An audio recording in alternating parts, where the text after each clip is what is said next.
Selamat pagi Bapak Ibu yang dikasihi Tuhan. Bagaimana tidurnya? Nyenyak? Puji Tuhan. Ya, bagi kita semua Bapak Ibu, sebelum kita melakukan kegiatan, ada kesempatan yang baik bagi kita untuk bisa tahu oleh firman Tuhan melalui platform ini. Dan mari kita berdoa mohon pimpinan pada Allah sebelum kita merenungkan firman Tuhan. Mari kita berdoa. Ya Tuhan Yesus, terima kasih kesempatan yang baik bagi kami bisa Engkau pimpin sebelum kami melakukan kegiatan ini ada bagi kami sekarang. Hal ini menjadi penguat bagi kami Tuhan, supaya kami bisa menjalani hidup dengan benar sesuai dengan firman-Mu. Tolong kami Tuhan untuk memahami betul maksud dari firman-Mu. Ajar kami Tuhan untuk bisa melakukan firman-Mu. Dalam nama Tuhan Yesus Kristus kami sudah berdoa. Haleluya, amin. Bapak Ibu yang dikasihi Tuhan, pasti kita akrab, sangat akrab bahkan dan harus akrab kalau saya mengatakan Alkitab, tentang Alkitab yang merupakan kabar baik, gitu ya, Injil yang merupakan kabar baik. Ada orang yang suka sekali dengan Alkitab, membaca Alkitab. Ada orang yang belum terbiasa atau masih belajar, begitu ya. Tapi ada satu hal juga yang biasanya dilakukan atau dirasakan oleh orang-orang Kristen, itu mereka suka sekali dengan ayat-ayat yang menghibur, suka sekali dengan ayat-ayat tertentu yang biasanya menghibur, yang membawa sukacita. Padahal ternyata di dalam Alkitab tidak semuanya tentang penghiburan. Ada beberapa hal yang menyatakan sesuatu yang bisa menyakitkan hati kita. Nah, pertanyaannya, apakah kita tetap bisa mencintai Alkitab ini, firman Tuhan ini, ketika dia berbicara bukan tentang hal yang mengandung sukacita atau pengharapan?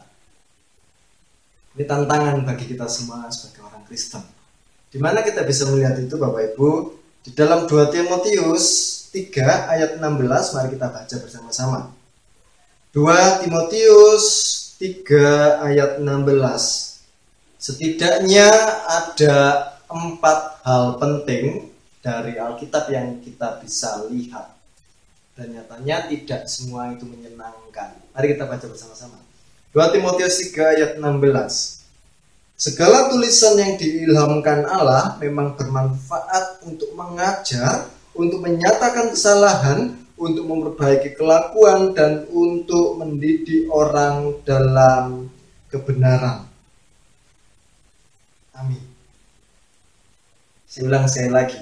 Ada 4 hal yang perlu kita perhatikan, Bapak Ibu. Di dalam segala tulisan yang diilhamkan, Allah memang bermanfaat untuk yang pertama mengajar.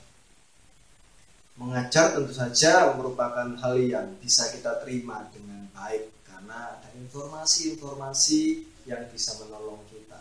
Itu yang pertama. Tetapi di selanjutnya ini yang kayaknya tidak terlalu disenangi oleh banyak orang. Karena yang kedua adalah untuk menyatakan kesalahan. Nah, ini yang banyak orang tidak suka. Siapa sih orang yang suka dinyatakan kesalahannya? Kesalahan yang disimpan lalu dibuka begitu saja kan tidak mudah, tidak populer, tidak semua orang suka. Tetapi ternyata kita berbicara tentang menyatakan kesalahan seseorang, dan ini terkadang juga membuat orang bisa tersinggung. Nah, ini tidak populer dan biasanya tidak disenangi. Lalu yang ketiga, untuk memperbaiki kelakuan. Ternyata firman Tuhan bukan hanya mengajar, menyatakan kesalahan, tapi juga memperbaiki kelakuan. Jadi orang yang membaca Alkitab menjadi pembaca yang baik ketika perubahan hidupnya terlihat. Bukan menjadi orang yang sama. Kalau dulunya menjadi orang yang kurang baik setelah membaca Alkitab, harusnya ada perubahan perilaku, ada perubahan kelakuan. Makanya kalau ada orang Kristen suka membaca Alkitab, suka tok membaca Alkitab, tetapi tidak ada perubahan dalam hidupnya menjadi lebih baik, nah itu perlu dipertanyakan. Apakah Alkitab berbicara sungguh di dalam kehidupannya atau tidak. Lalu yang terakhir Bapak Ibu, untuk mendidik orang di dalam kebenaran. Nah, merubah ke arah mana? Di yang ketiga, berubah ke sesuatu arah, dijawab yang di poin keempat. Mendidik orang untuk melakukan dalam kebenaran. Nah, tentu saja berubah itu belum semakin jelek ya, tidak semakin jelek, tapi harus menjadi semakin baik. Nah, setidaknya dari firman 1 ayat ini kita bisa melihat bahwa nyatanya firman Tuhan tidak selalu berbicara tentang hal yang baik-baik saja, yang menyenangkan hati kita saja, yang membawa damai saja. Nyatanya akan ada satu momen kita akan disentuh dan membuat kita tersinggung karena dinyatakan kesalahan kita. Pertanyaannya, apakah kita tetap mau mencintai firman Tuhan? Ketika kesalahan kita dinyatakan dan kita ditusuk oleh ayat-ayat firman Tuhan sehingga kita bisa sadar. Nah, kita bisa berefleksi, Bapak Ibu yang dikasihi Tuhan, apakah kita tetap bisa melakukan kebiasaan-kebiasaan baik ini, membaca Alkitab meskipun terkadang hal itu tidak menyenangkan bagi kehidupan kita. Dan satu hal yang dikuat, tetapi yakinlah bahwa firman yang kita baca ini membawa kita kepada sebuah hal yang semakin baik menuju sebuah kebenaran. Maka berhati-hatilah kalau Bapak Ibu hanya suka dengan ayat-ayat, comot-comot ayat yang baik-baik saja, yang menyenangkan hati Bapak Ibu saja, berhati-hatilah. Ayat ini berbicara tentang ada hal yang kayaknya tidak enak, yang kadang bisa kita dengar, tetapi itu baik bagi kita. Selamat merenungkan firman Tuhan, mari kita berdoa.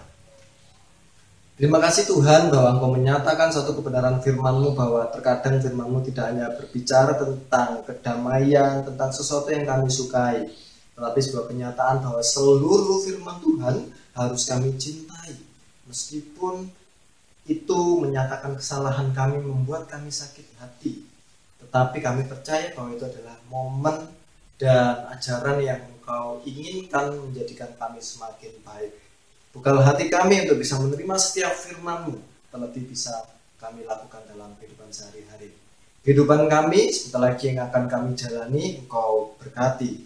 Kiranya 4 hal ini bisa kami tanamkan dalam hati dan bisa menjadi penuntun dalam kehidupan kami pada hari ini. Terima kasih Tuhan, di dalam nama Tuhan Yesus kami sudah berdoa dan mengucap syukur. Haleluya.